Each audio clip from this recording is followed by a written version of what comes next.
പലതരം പന്തുകൾ നമ്മൾ കണ്ടിട്ടുണ്ടാകും. ഫുട്ബോൾ, ക്രിക്കറ്റിന്റെ പന്ത്, അങ്ങനെയൊക്കെ. എന്നാൽ ഒരാൾക്ക് എടുത്താൽ പൊങ്ങാത്ത ഒരു പന്തുണ്ട് കൊച്ചിയിൽ. എന്താണ് ആ എടുത്താൽ പൊങ്ങാത്ത പന്തിന് പിന്നിലെ കഥയെന്ന് കണ്ടുവരാം. കയ്യിൽ കിട്ടുന്ന റബ്ബർ ബാൻഡുകളെല്ലാം ശേഖരിക്കും. പിന്നീട് അത് കഴുകി അണുവിമുക്തമാക്കും. വെയിലത്തിട്ട് ഉണക്കി ഇതുപോലെ ചങ്ങല രൂപത്തിൽ കെട്ടിയെടുക്കും. ചെറിയ ബോളാക്കി ചുറ്റി എടുത്തു വയ്ക്കും.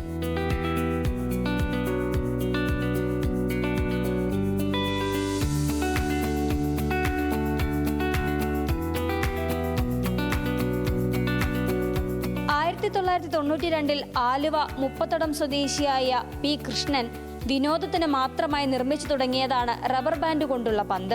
ഇന്ന് ആ പന്തിന്റെ ഭാരം 172 കിലോയാണ്.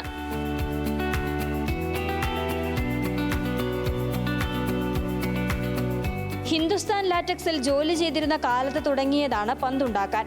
2008 ബ്ലഡ് ക്യാൻസർ വന്നപ്പോഴും പന്തുണ്ടാക്കൽ തുടർന്നു. വിരമിക്കൽ കാലത്തും കൃഷ്ണൻ ചേട്ടന്റെ കൂട്ടിന് ഈ റബ്ബർ ബാൻഡുകളുണ്ട്. കഴിഞ്ഞ 33 വർഷമായി കൂടെ കൂട്ടിയതുപോലെ തന്നെ പരിസ്ഥിതിയുമായി ബന്ധപ്പെട്ട കൊച്ചിയിൽ നടക്കുന്ന പ്രദർശന മേളകളിലൊക്കെ തന്നെയും ഈ ബോളും അവിടെ ഉണ്ടാകും. പ്രേക്ഷകർക്കൊക്കെ അവിടെ ചെന്ന് കാണാവുന്നതുമാണ്. ഒപ്പം തന്നെ കൃഷ്ണൻ ചേട്ടനെ വേറൊരു കാര്യവും കൂടെ പറയാനുണ്ട്. എന്താ പറയാനുള്ളത്? അതായത് ഉപയോഗശൂന്യമായ റബ്ബർ ബാൻഡുകൾ ആരുടെ കൈവശം, അതായത് വീടുകളിലോ സ്ഥാപനങ്ങളിലോ ഉണ്ടെങ്കിൽ അത് എന്നെ അറിയിക്കുകയാണെങ്കിൽ ഞാനതൊന്ന് ശേഖരിച്ചു കൊള്ളാം. അത് ഒട്ടും കളയാതെ നഷ്ടപ്പെടുത്താതെ ഈ ബോൾ രൂപത്തിലാക്കി ഞാൻ വെച്ച് സൂക്ഷിച്ചിരിക്കും. ഉപയോഗശൂന്യമായിട്ടുള്ള റബ്ബർ ബാൻഡുകൾ മാത്രമാണ് കൃഷ്ണൻ ചേട്ടൻ ചോദിക്കുന്നത്. ശ്രേയസിനൊപ്പം ഷീന മാർട്ടിൻ, ന്യൂസ് മലയാളം, കൊച്ചി.